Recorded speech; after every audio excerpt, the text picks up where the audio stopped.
Quelqu'un peut être synthétique et nous dire, voilà, on a parlé de ça ce matin. Qui aimerait se lancer?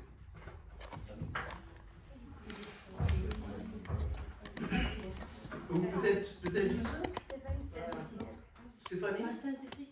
Synthétique. Synthétique, ça dit, tu résumes. On a parlé de l'Église. On a dit l'Église est à la fois une famille et aussi à la fois une armée. Une famille, dans quel sens? C'est un rassemblement de frères et sœurs, parce que, par exemple, dans l'épître de Paul, ça intervient 130 fois le mot frères et sœurs. Dans l'Église, c'est cette communauté-là de rassemblement de frères et sœurs. Donc, et pour qu'une famille aille bien, on a parlé de 5 critères. Premièrement, prendre soin les uns des autres. Deuxièmement, avoir de l'affection les uns pour les autres. Troisièmement, se réunir régulièrement, ça peut être pour des repas. En quatrième position, il faut s'agrandir aussi. S'agrandir. Si on ne s'agrandit pas, ça veut dire qu'il y a un problème, soit c'est comme un membre, soit il y a une maladie, il faut la soigner. Et en cinquième position, chaque membre doit exercer sa responsabilité. On ne doit pas tout mettre sur la tête de quelqu'un. Par exemple, chez nous ici, je suis docteur Justin. Donc, décentraliser les choses, que ce soit pour l'organisation d'une retraite et tout. Donc, on a aussi dit, l'Église est une armée. Et en texte de référence, on a pris Matthieu, chapitre 16, verset 18 à 19. Et puis, dans ce verset, on a expliqué que c'est Christ, c'est Jésus, en fait, l'Église est bâtie sur Jésus. Donc, parce que moi, je comprenais ça différemment, parce qu'on dit Pierre, tu es Pierre, tu sais ce que je construis mon Église. Donc, c'est bâti sur Jésus. Et puis, Jésus parle là d'une armée puissante qui vient nous sauver de l'enfer, en fait. Et puis, on a illustré là pour nous. Et après, on a parlé des 7 puissances. Donc voilà, on a envoyé dans le groupe les Amoréens et tous les Cananéens.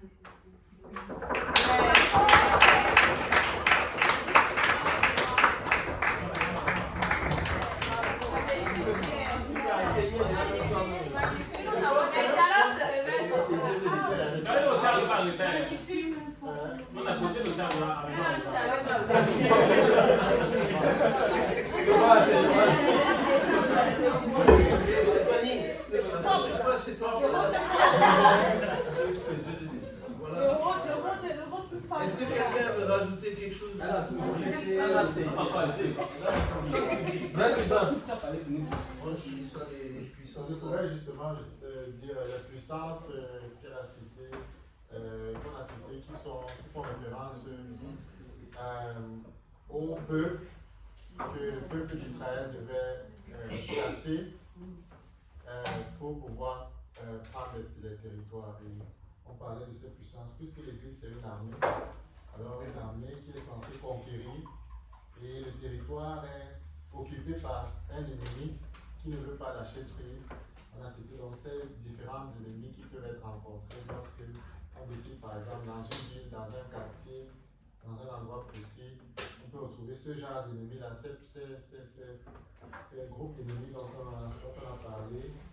Les Étiens qui correspondent à la peur, la terreur, les Girgasiens qui correspondent aux créateurs d'habitude, les Amoréens qui sont une puissance de contrôle et d'intimidation, les Cananéens qui sont une puissance d'accusation, les Phérésiens qui nous parlent d'être grossiers, de division, les Éviens qui sont une puissance de sommeil, de mort, de tradition, de fatalisme, les Jébusiens qui sont une puissance de découragement, dépression, mépris de soi et les autres. Et ce qu'on a dit, c'est aussi avant de pouvoir conquérir ces différentes forteresses, il faudrait se rassurer que nous-mêmes, on n'est pas prisonniers de ces forteresses. Sinon, on ne pourra pas, un prisonnier ne peut pas conquérir un autre pays. C'est déjà le prisonnier.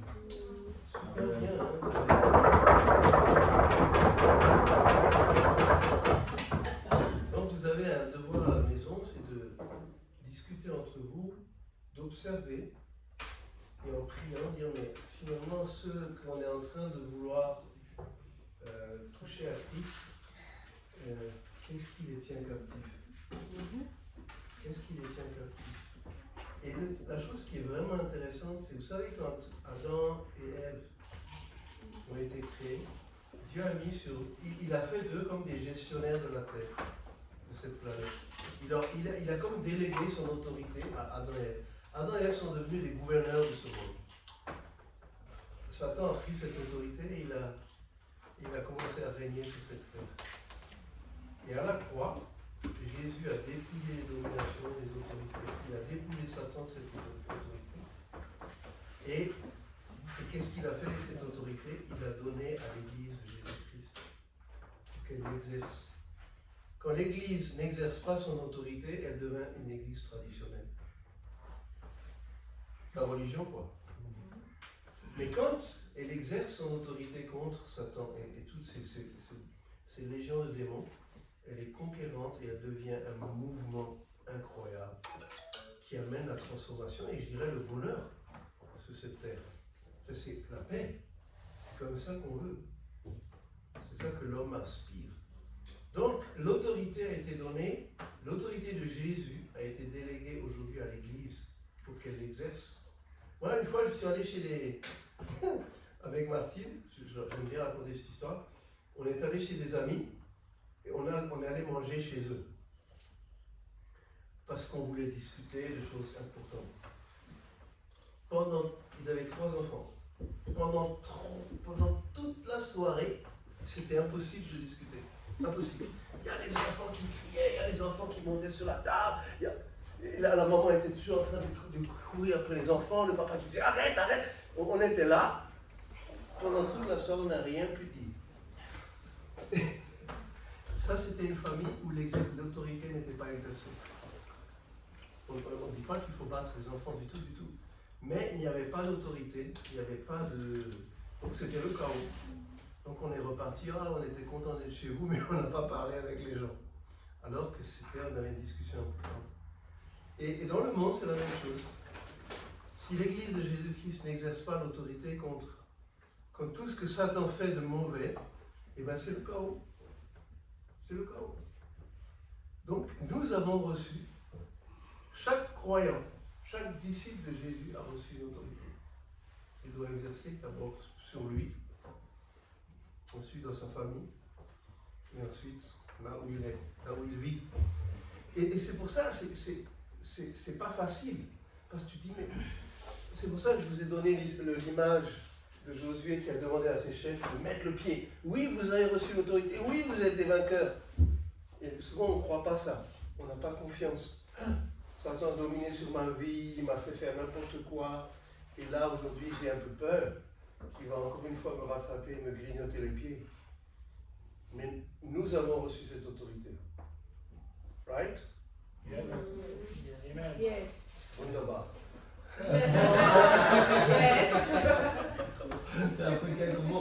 Mais c'est vraiment important. Et souvent, nous avons la culture de l'homme de Dieu qui finalement, lui, exerce l'autorité et nous soumettons à une autorité humaine. Alors qu'en fait, vous avez reçu, on a tous reçu cette autorité qu'on va exercer ensemble, qu'on va apprendre à exercer. C'est un apprentissage. Donc si aujourd'hui vous me dites comment il faut faire et tout, là c'est encore déjà 2 jours d'enseignement supplémentaire. Mais là où vous voyez, là où vous vivez, pardon, vous voyez comment l'ennemi agit, comment il tient captif les gens. Observez-les, passez du temps avec eux, écoutez ce qu'ils disent. Et puis quand vous priez pour eux, là vous allez petit à petit ressentir, là l'ennemi il est là, quoi. Son nom c'est ça, son nom c'est peur, son nom c'est division, son nom c'est... Moi ça nous est arrivé assez régulièrement d'aller, Martine, mon épouse et moi, dans des endroits pour exercer un ministère. Et juste avant, on a commencé à se disputer, mais d'une manière incompréhensible, quoi. Et ça chauffait entre nous. Et à un moment donné, on devait dire, attends, stop, on arrête. on réalise que là, on est en train de s'attaquer à une puissance qui elle-même est en train de vouloir nous soumettre. Vous comprenez ce que je veux dire? C'était spirituel. Notre dispute n'avait pas vraiment de fondement, quoi. Et en fait, c'est intéressant de noter que Éphésiens 5 est sur la famille et Éphésiens 6 sur le combat spirituel. Voilà. Et ça parle en fait. Donc vous êtes, que vous le vouliez ou pas, vous êtes dans un combat. Vous êtes dans une famille. Vous êtes des fils, des filles bien-aimées. Et c'est formidable. C'est formidable d'être avec les frères et sœurs. Mais en même temps, vous êtes des soldats. Et vous allez, malgré vous, que vous le vouliez ou pas, vous allez être confrontés à des esprits qui veulent vous soumettre. Et qu'est-ce que vous devez dire? Non. Parfois c'est difficile de dire non quand on est jeune chrétien comme ça. C'est pour ça qu'on est ensemble. On n'est pas une armée guérilla tout seul là, en train avec notre fusil, en train d'essayer de faire quelque chose. Non, on est ensemble, on est une armée.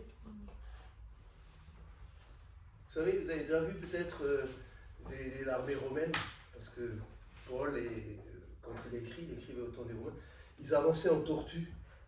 Ils avaient le bouclier là, qui couvrait, ils étaient tous serrés les uns contre les autres, avec le bouclier au-dessus, de côté, et ils avançaient, on appelait ça la tortue. Les flèches arrivaient, elles ne pouvaient pas leur toucher. C'est pour ça qu'en fait, le Seigneur veut nous garder ensemble. Et c'est ça l'Église. C'est ça l'Église de Jésus. C'est ça la pensée de Jésus. Alors, vous êtes un groupe là, il y en a beaucoup partout. Est-ce que, moi j'aimerais vous poser la question, est-ce que vous avez la mission et le droit de démarrer des églises? Est-ce que vous avez la mission et le droit de démarrer des églises? Qu'est-ce que vous en pensez? Qui pense oui? Qui pense non? En fait, Et qui pense et qui ne sait pas? Voilà. Selon ma compréhension, ce qu'on a dit l'église, c'est nous. Parce que là, quand je dis démarrer les églises, je vois déjà ces bâtiments, démarrer ces choses-là. Et c'est justement ça. C'est pas ça, c'est pas du tout ça que j'ai dit de l'église. Hein. Okay. C'est important d'être renouvelé dans notre pensée, parce que c'est pour ça que j'ai passé toute la matinée à dire c'est quoi l'église et qu'est-ce qu'elle n'est pas. Elle n'est pas un bâtiment, elle n'est pas une organisation, elle n'est pas. Mais elle est une armée, une famille qui vit ensemble, qu'on va ensemble, qui s'aime, qui s'apprécie, qui s'aime, qui est un corps. En fait, j'aimerais vous raconter notre histoire très courtement. Nous étions au Sénégal. Au début, on avait démarré une école de disciples et après on avait arrêté, enfin elle était terminée. Et puis on ne savait pas trop comment faire. Un jour, je vais faire court, hein. Un jour il y a une fille qui a sonné à notre porte, c'était tout au début. Hein. Et cette fille demande un verre d'eau. Alors ma femme l'accueille. Une fille Peul, c'était intéressant parce qu'elle parle le Peul. Elle a appris le Peul. Et elle nous dit, et puis elles parlent ensemble, et puis finalement la fille l'invite à visiter son quartier, qui était juste le quartier à 200 mètres, on peut dire, mais qu'on n'avait pas vu encore. Et ce quartier, c'était un bidonville. On peut dire quartier squatter camp, comme on dit en anglais, hein. Je sais pas. Donc elle est allée là-bas, et puis on a décidé de prier pour ce quartier, d'aller, on a fait des marches de prière, et puis finalement, bon, il y a des gens qui se sont convertis. Il y avait avec un ami, il y avait eu un paralytique qui a marché, ça c'est incroyable. Et il a dit merci pour la guérison, mais Jésus, j'en veux pas. C'était terrible, quoi. C'était 100% musulman. Finalement, on a créé un groupe il y a eu beaucoup de jeunes, et ce groupe a grandi. Et c'était formidable, hein, la salle était pleine de monde. Chez nous. Là, le Seigneur agissait. Et puis, à un moment donné, comme un ballon, pouf, ça s'est dégonflé. Le groupe qui faisait 30, 35, 40, lof, on s'est retrouvé à 5 ou à... Les gens ont disparu. Donc, on s'est dit, ah là là, on était découragés, mais on a repris. Le groupe a nouveau grandi. Et même phénomène. Il s'est, comme un ballon de baudruche, je sais, pouf, il s'est dégonflé. On a refait une troisième fois. Et merci Seigneur, le groupe a augmenté. Pareil, jusqu'à peu près 30, 40, et blues. Pareil. Là, on s'est dit, qu'est-ce qui se passe? On ne veut plus vivre ça, quoi. Franchement, on veut. Et c'est comme si le Seigneur nous a enseigné, je ne sais pas comment il faut dire, que finalement, notre groupe-là, il restait un groupe, mais qu'il fallait qu'il devienne une église. C'est quoi la différence? Un groupe, on vivait un certain nombre de choses, très très bien, mais quand on s'identifie comme une église, c'est comme si l'autorité de Jésus vient, et c'est comme si il y a une attestation dans le ciel, ça c'est le gouvernement de Dieu sur la terre. Ça c'est le gouvernement de Dieu. Et ça, l'ennemi ne peut pas l'attaquer, ne peut pas le détruire, peut pas. Alors, quelque part, il était en train constamment de nous voler quoi. Et c'est important qu'un groupe, à un moment donné, il s'identifie comme église. Et là, quand on a commencé à faire ça, ce groupe-là, cette église-là, c'est devenu la plus grande de tout le pays. De tout le pays. Je n'avais pas encore la vision de cette multiplication de disciples et qui allaient partout. Mais c'est grandi, c'est devenu une machine de guerre. Hein. Donc c'est important de comprendre quand est-ce qu'un groupe peut s'identifier comme une église. Alors j'aimerais qu'on puisse regarder une vidéo de Hilali qui s'appelle Vers l'église. Et cette vidéo est basée sur ce que faisaient les premiers chrétiens. On voit ça dans le livre des Actes. Qu'est-ce qu'ils ont fait les premiers chrétiens ensemble? Et ensuite on va discuter ensemble. Ça ne dure pas très longtemps, ça dure 8 minutes. On va éteindre la lumière.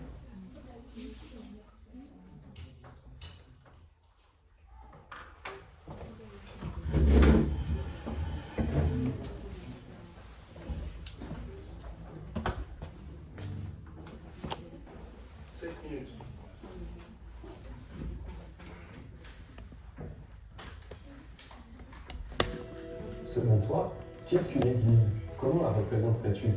Tes réponses vont très probablement dépendre de tes modèles culturels et des traditions qui ont été transmises. Cependant, l'église est avant tout l'invention de Dieu. Et pour savoir plus exactement ce que lui voulait qu'elle soit, il faut revenir au début et au pourquoi de l'église. Pendant 3 ans et demi, Jésus a annoncé, démontré et modelé des valeurs et une culture complètement différentes de toutes nos sociétés humaines. Cette culture est celle du royaume de Dieu. Il l'a fait avec 12 disciples, leur apprenant à vivre ensemble dans leur contexte culturel comme des citoyens de ce royaume. Puis, à la Pentecôte, il les a remplis du Saint-Esprit afin qu'ils soient eux-mêmes capables de répandre la culture du royaume de Dieu sur toute la terre, tout en invitant chaque personne à y entrer. Ils ont alors commencé à se réunir quotidiennement pour reproduire ce qu'ils avaient vécu ensemble avec Jésus leur maître. Ce fut le début de l'Église du Seigneur. Le livre des Actes nous montre que cette Église était un ensemble de familles spirituelles interconnectées, de fonctionnement simple, sans clergé professionnel qui les dirigeait. Elle croissait et se multipliait malgré la persécution. À quoi ressemblaient ces petites familles spirituelles qui se réunissaient dans les maisons? Répondre à cette question nous aidera à mieux comprendre aujourd'hui ce qu'est l'Église et à partir de quand un groupe peut légitimement être appelé Église. Dans le chapitre 2 du livre des Actes, du verset 36 à 47, nous observons tout ce que les disciples pratiquaient ensemble très régulièrement. En voici la liste. Ils annonçaient la bonne nouvelle du royaume de Dieu par une façon de vivre radicalement différente de l'époque. Tous les nouveaux croyants se repentaient de leurs péchés et mettaient leur foi en Jésus. Ils se faisaient baptiser. Ils recevaient le cadeau du Saint-Esprit. Ils apprenaient ensemble à vivre pratiquement l'enseignement de Jésus transmis par les apôtres. Ils vivaient comme des frères très unis et complémentaires. Ils prenaient régulièrement le repas du Seigneur comme Jésus leur avait dit de le faire en souvenir de son sacrifice. Ils priaient intensément ensemble. Ils expérimentaient des signes miraculeux et des prodiges. Ils donnaient généreusement et personne n'était dans le besoin. Ils exprimaient constamment leur reconnaissance et leur louange à Dieu. Ils voyaient chaque jour de nouvelles personnes s'ajouter. Ces 12 éléments résument tout ce qui était vécu lorsque les premiers disciples se rassemblaient. Luc, qui a écrit le livre des Actes, ne se contente pas de décrire ce qui s'est passé dans la vie de la première église de Jérusalem, il nous met au défi de vivre comme eux. Nous représentons donc ces 12 éléments dans ce dessin-outil. Tu peux l'utiliser afin que ton groupe ou ta communauté puisse mieux comprendre le cœur et la volonté de Dieu pour ses disciples qui veulent se rassembler en église. Nous te proposons également d'utiliser ce dessin comme un outil de diagnostic. Il t'aidera à évaluer la santé de ton groupe et ainsi réfléchir aux plans concrets qui devraient être développés pour progresser vers la maturité. Voilà comment tu peux procéder. Dessine un cercle en pointillé pour représenter ton groupe actuel. Pour chacun des 12 symboles représentant les pratiques de l'église du début, vous pouvez ensemble vous poser les questions suivantes. Le groupe s'est-il approprié cet élément? Si oui, est-ce qu'il est vécu de façon régulière? Chaque élément sera discuté, évalué et le symbole correspondant sera alors placé à l'intérieur ou à l'extérieur du cercle. Les symboles placés à l'intérieur représentent ce que ton groupe pratique régulièrement. Les symboles placés à l'extérieur représentent ce qui n'est pas encore pratiqué ou alors de façon irrégulière. Prenons l'exemple du symbole Bible qui représente l'élément apprendre ensemble à vivre concrètement l'enseignement de Jésus transmis par les apôtres. Et posons-nous ces deux questions suivantes. Premièrement, est-ce que les membres du groupe partagent ensemble la parole dans le but d'y obéir pratiquement et de devenir des disciples? Deuxièmement, est-ce que ce groupe a pris l'initiative d'assumer régulièrement cette responsabilité? Si le groupe s'est déjà approprié cette pratique, alors le symbole sera dessiné à l'intérieur du cercle. Mais si cela n'est pas le cas, ou alors uniquement par une seule personne, ou encore par quelqu'un venant de l'extérieur, le symbole sera dessiné à l'extérieur du cercle. Dans ce cas-là, vous pourriez discuter ensemble d'un plan pour faire en sorte d'amener le symbole à l'intérieur du cercle. Une fois cet exercice terminé, le groupe aura alors une idée claire de ce qui est acquis des activités communautaires des premiers disciples. Il constatera aussi ce qui manque à l'expression d'une église semblable à celle du début. Tu te poses certainement les questions suivantes. Quand est-ce qu'un groupe ou plusieurs groupes de disciples peuvent être considérés comme église? Faut-il un nombre minimum de disciples? Est-ce qu'il faut que le groupe ait déjà pratiqué les 12 éléments? Les réponses sont très importantes. De la même manière qu'un bébé prend le nom de famille dès sa naissance, un groupe prend l'identité d'église à partir du moment où une poignée de croyants baptisés se réunit, avec le désir de vivre ensemble la vie de Jésus et d'accomplir sa mission. Contrairement à ce que l'on pourrait croire, le nombre de disciples n'a pas d'importance. Une tradition juive dit qu'il faut au moins 10 hommes pour former un groupe de prière. Jésus a défié cette croyance humaine en déclarant dans Matthieu 18 au verset 20, là où 2 ou 3 sont assemblés en mon nom, je suis au milieu d'eux. Un groupe constitué de disciples unis dans la foi et unis pour la moisson porte en lui l'ADN de la famille de Dieu. Même s'il n'est pas encore une expression adulte et complète de l'Église et que certains des 12 éléments sont encore manquants, il peut et doit s'identifier lui-même comme Église dès que possible. On a souvent remarqué qu'un groupe qui tarde à s'identifier clairement comme Église aura de la peine à se développer en taille et en maturité dans la durée. Une fois cette identité reconnue, le cercle peut être tracé en ligne complète.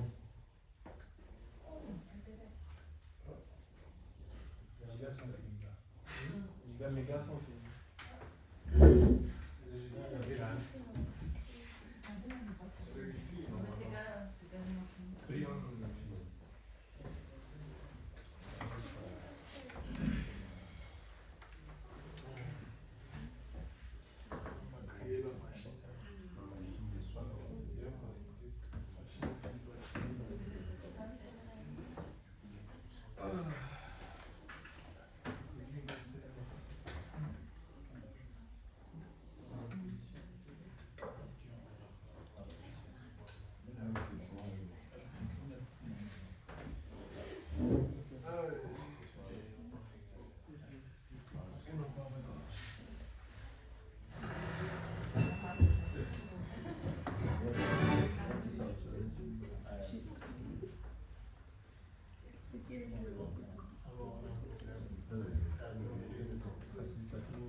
Selon toi, C'était, oui. C'est la 549, c'est ça, non? Ouais. Oui, c'est ça. Cherche mon réseau alors.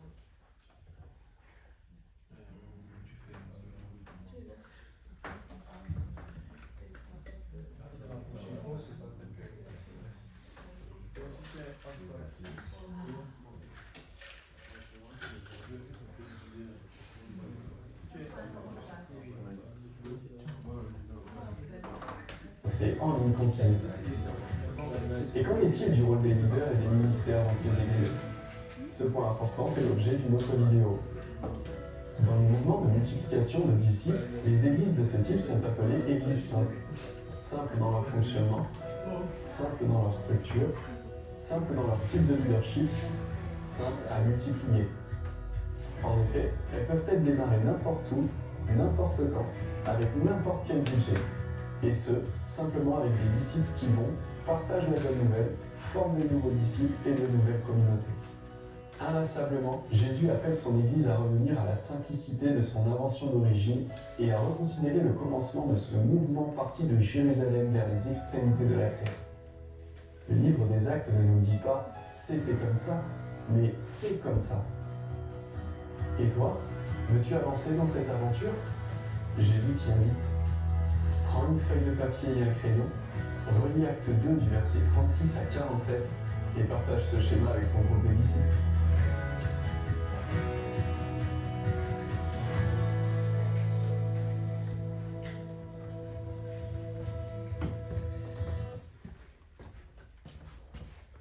Qu'est-ce que vous en pensez?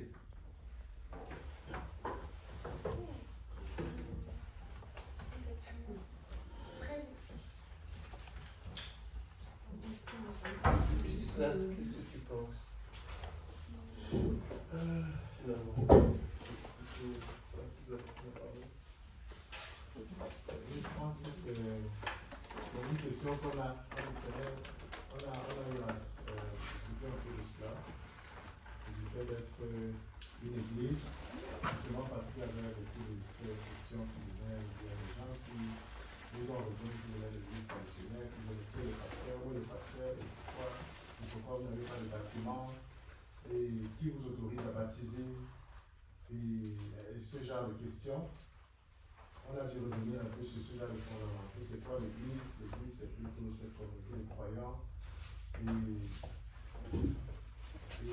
nous-mêmes, de se demander, est-ce qu'on constitue une église?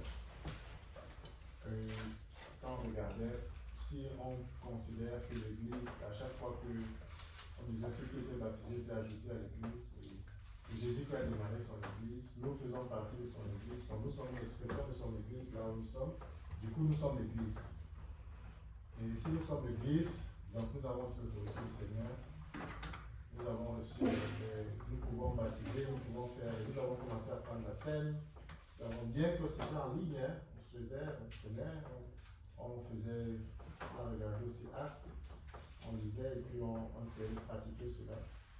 Et je crois que c'est important parce que si on commence les groupes de découverte, à quel moment est-ce qu'on s'identifie finalement comme église, et même qu'on puisse expliquer à ceux qui viennent, qui vont dire, mais vous n'êtes pas une église, qu'est-ce que vous faites, qui êtes-vous, et qui est votre, on va demander qui est votre apôtre, qui est votre voilà, prophète, ou je ne sais pas quoi, et que les gens puissent comprendre que cette notion d'église, de savoir dire aux gens, non, c'est nous l'église. Et c'est Jésus qui est notre apôtre et notre prophète. On a parlé des ministères là-bas, donc il faut dire que seulement les ministères agissent maintenant dans tout ce mouvement-là. Est-ce qu'on a eu ce moment-là où on a dit maintenant on agit en tant qu'église? Je ne me rappelle pas. Il y en a eu ça. Tout ce... On a beaucoup discuté sur ça, on a parlé de ça. Ce qui est intéressant, c'est qu'en fait,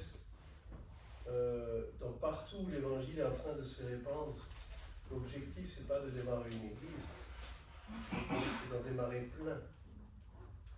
Et ce que nous vivons, nous, dans le sud-ouest de la France, c'est que dans différents quartiers, vous savez, Toulouse, c'est une ville quand même avec les petites communes avoisinantes, c'est 800 000 habitants. C'est beaucoup de monde. Et on ne peut pas dire on va une église et on va se réunir chaque dimanche. Sinon, on revient dans le modèle traditionnel et on perd le cœur même de l'église qui est faire des disciples, qui font des disciples, qui font des disciples, qui font des disciples. Donc qu'est-ce qui se passe? On se réunit dans des petits groupes, des découvertes. Alors, bien sûr, il y a besoin de travailler tout ça, de réfléchir. Mais ces groupes de découverte, une fois par mois, se retrouvent tous ensemble dans un endroit, chez quelqu'un, et ça fait une église. On vit la semaine, les semaines, dans des groupes de découverte où on apprend à devenir disciple, à marcher avec Jésus, on a parlé de tout ça. Et de temps en temps, on se retrouve tous ensemble. Et dans cette église, il y a des projets aussi qui bénissent, comme je vous ai parlé de ces ludothèques, il y a d'autres choses, où finalement on bénit la ville, et ça c'est tout le monde qui est engagé là-dedans, ceux qui veulent. Hein. Et l'église n'est pas un lieu, n'est pas un événement, n'est pas un programme. Ce sont des gens qui sont connectés les uns aux autres et qui prennent leurs responsabilités pour vivre la famille, pour vivre l'armée et voir le maximum de gens venir au Seigneur. Et pas juste venir assister à un événement comme ça. Boum. Ce modèle est fini. Donc, moi je vous encourage à continuer votre réflexion parce que sur l'Église de Jésus-Christ, il y a l'autorité du Seigneur. Et cette autorité nous permettra d'agresser, de forcer les portes de l'enfer et libérer beaucoup de gens.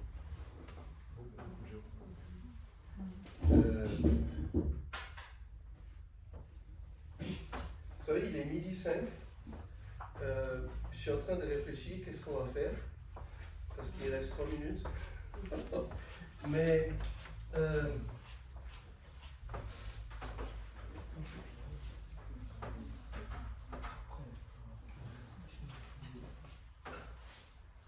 je termine par dire que finalement, notre travail à Toulouse s'est étendu sur la région, est en train de s'étendre dans la région, dans les villes avoisinantes, Rodez, Albi, Montauban, où là, il y a des petits groupes qui démarrent ici et là. Et finalement, toutes ces petites églises qui, plus ou moins de taille modeste, sont connectées entre elles. Donc c'est tout un réseau, un tissu qui est en train de couvrir la région.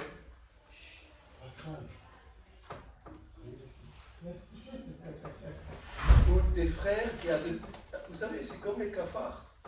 Quand j'étais à Dakar, j'habitais à Dakar, il y avait des cafards partout. Et dans l'Empire romain, les chrétiens, c'était comme des cafards. Il y en avait partout, même dans la maison de l'empereur. Il y avait des chrétiens partout. Et ces chrétiens avaient un impact de transformation de toute la société. Au point qu'au bout de 100 ans, cet empire romain s'est écroulé. Et de nouvelles valeurs sont venues prendre place avec des valeurs qui étaient des valeurs de cruauté. L'Empire romain était un empire extrêmement cruel et d'injustice, etc. D'idolâtrie. Et finalement, le continent européen a été complètement bouleversé par tous ces chrétiens qui étaient partout, qui se réunissaient dans les maisons, dans des petites églises, qui étaient connectés entre eux. C'est la petite famille avec une grande famille. Et c'est important de comprendre que le Seigneur est en train de nous faire revenir à ce modèle-là. Il vient bientôt. Il va y avoir des problèmes, des crises. J'aimerais vous dire ça. J'aimerais terminer là-dessus. Il y a plusieurs crises majeures qui arrivent en Europe. Une crise monétaire, crise alimentaire, crise énergétique, crise sociale, crise sanitaire. Et toutes ces crises en même temps. Et ces crises-là vont déstabiliser les Européens qui pensent qu'ils sont en sécurité et qu'ils ont l'argent et qu'ils ont tout ce qu'il faut. Ils vont être déstabilisés complètement. Et c'est à ce moment-là que beaucoup vont commencer à s'ouvrir à l'évangile. Il faut que vous soyez prêts. Les églises instituées dans les bâtiments, je pense que beaucoup n'auront même plus le droit d'exister. En tout cas, en France, c'est en train d'arriver là.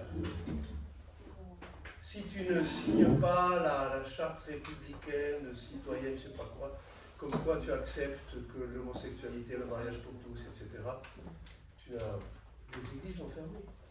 Ils vont nous fermer les églises. Mais ça ne va pas arrêter le royaume de Dieu. Au contraire, les églises vont prospérer. Mais quel type d'église? Ce qu'on a discuté là. Donc soyez prêts, discutez-en, réfléchissez. J'aimerais simplement vous dire, vous avez le droit de faire ce que Jésus a toujours fait. Vous avez le droit de faire ce que Jésus a toujours fait. Et j'aimerais vous dire, vous n'avez pas seulement le droit, mais le devoir. Voilà. Dankeschön.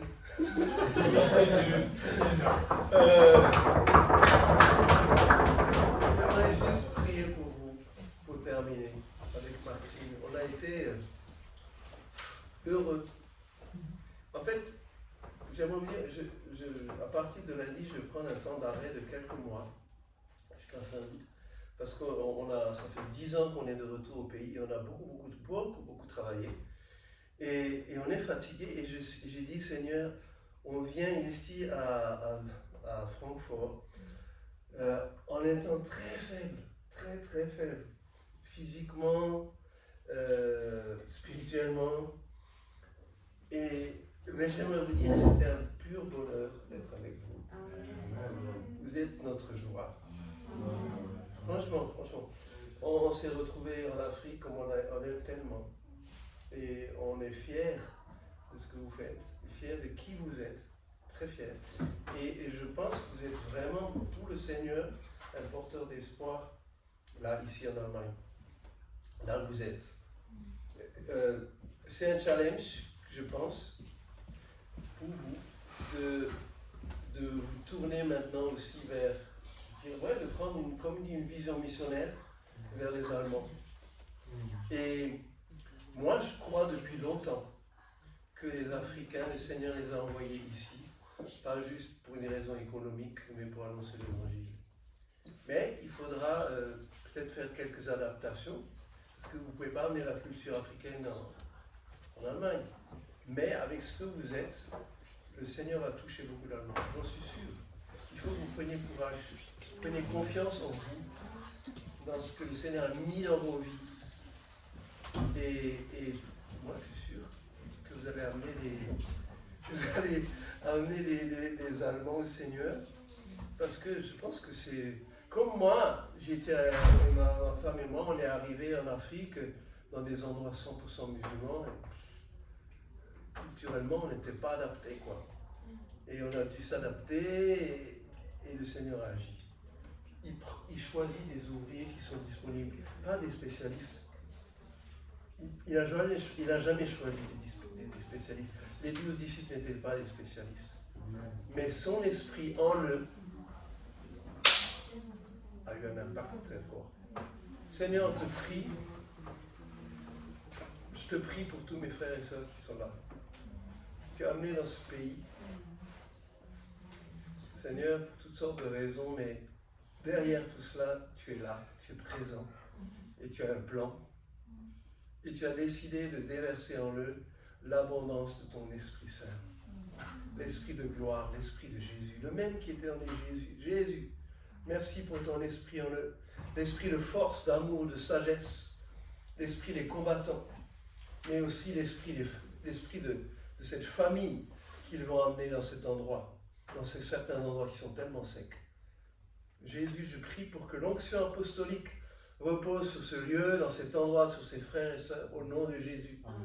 Et qu'avec courage, aussi avec confiance, Seigneur, ils puissent amener la culture du royaume de Dieu, au nom de Jésus. Seigneur, je prie que tu fasses vraiment d'eux des pionniers, comme tes apôtres, tes envoyés, ici, au nom de Jésus.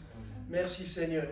Je prie que tu leur donnes des connexions divines dans toutes sortes d'endroits, dans toutes sortes de lieux, de milieux. Merci Seigneur. Merci Jésus. Seigneur, je prie aussi que tu les bénisses. Tu les bénisses en tant que famille. Seigneur, que cette famille prospère, qu'elle soit comme gardée, protégée de tous les côtés au nom puissant du Seigneur. Et que ta gloire repose ici au milieu d'eux. Amen. Amen. Amen.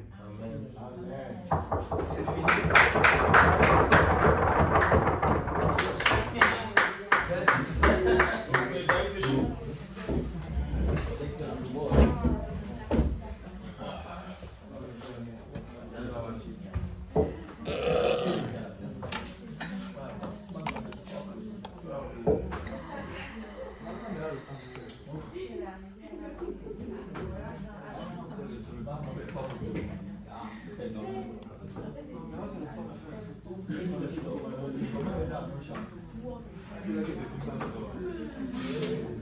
Non, même que vous voyez.